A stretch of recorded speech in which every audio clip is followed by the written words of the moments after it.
रंगोत्सव कार्यक्रम 2025 अंतर्गत सद्गुरू भालचंद्र महाराज विद्यालय जिल्हा परिषद पूर्ण प्राथमिक शाळा कणकवली क्रमांक 3 तालुका कणकवली जिल्हा सिंधुदुर्ग आपणासमोर विषय कला अंतर्गत एक देशभक्तीपर गीत सादर करीत आहोत। गीताचं नाव आहे शतकानंतर आज पाहिली पहिली रम्य पाणी।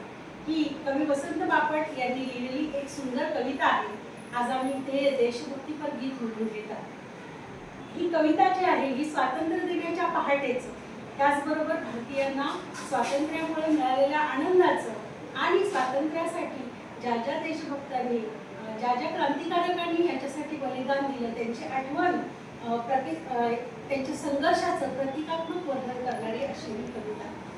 150 वर्षांच्या इंग्रजांच्या गुलामीच्या जोखडातून आपली भारत माता 15 ऑगस्ट 1947 रोजी मुक्त झाली आणि खऱ्या अर्थाने भारतीयांना स्वातंत्र्याची रम्य पहाट अनुभवतात। मेघ वितळणे आणि गगन निवळणे म्हणजेच हे स्वातंत्र्याच्या आगमनाचं प्रतीक आहे। आणि या कवितेमध्ये आपल्याला मुख्य आशय असा आहे की त्याच्यामध्ये स्वातंत्र्याचा आनंद ही लाखो भारतीयांच्या मनामध्ये स्वातंत्र्य प्राप्तीचा जो आनंद आहे त्या आनंदाच्या भावना उचंबळून आल्या आहेत आणि ह्या भावना त्यांचं वर्णन कवीने याच्यामध्ये केलेलं आहे। त्यानंतर याच्यामध्ये प्रतिकात्मक वर्णन केलेलं आहे की मेघ वितळणे गगन निवळणे म्हणजे काय, तर आजपर्यंत जो परकीयांची सत्ता आपल्यावर होती आणि अंधकार होता, आज परकीयांची सत्ता निघून गेलेली आहे आणि स्वातंत्र्य प्राप्त झालेले आहे। क्षितिजावर रंग उधळणे म्हणजेच स्वातंत्र्य आणि आशेचा किरण यातून आपल्याला दर्शवला जातोय। त्याचप्रमाणे भारतभूमी ललाट म्हणजे भारतीयांना मिळालेल्या आनंदाचं हे प्रतीक आहे।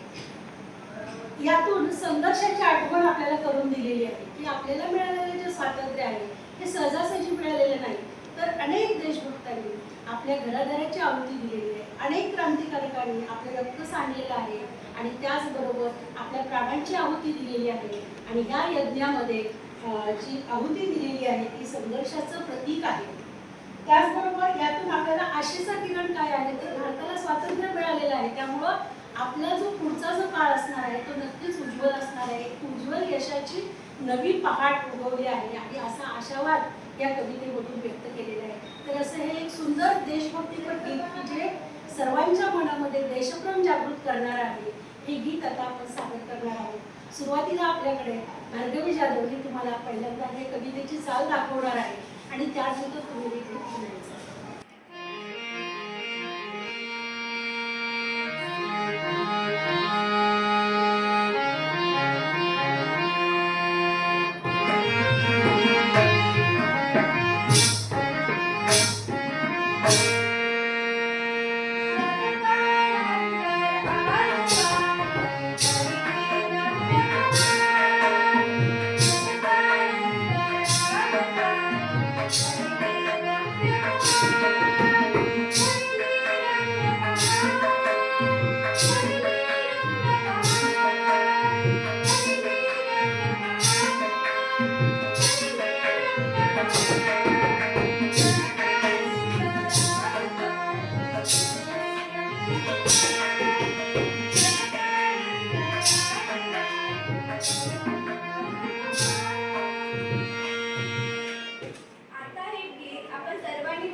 सुंदर देशभक्तीपर गीत तुम्ही सादर केलेलं आहे। ही गीत तुम्ही पाठ करा, त्याचबरोबर याचा आनंदही घ्या आणि मनामध्ये देशप्रेमाची भावना जागृत ठेवा। धन्यवाद।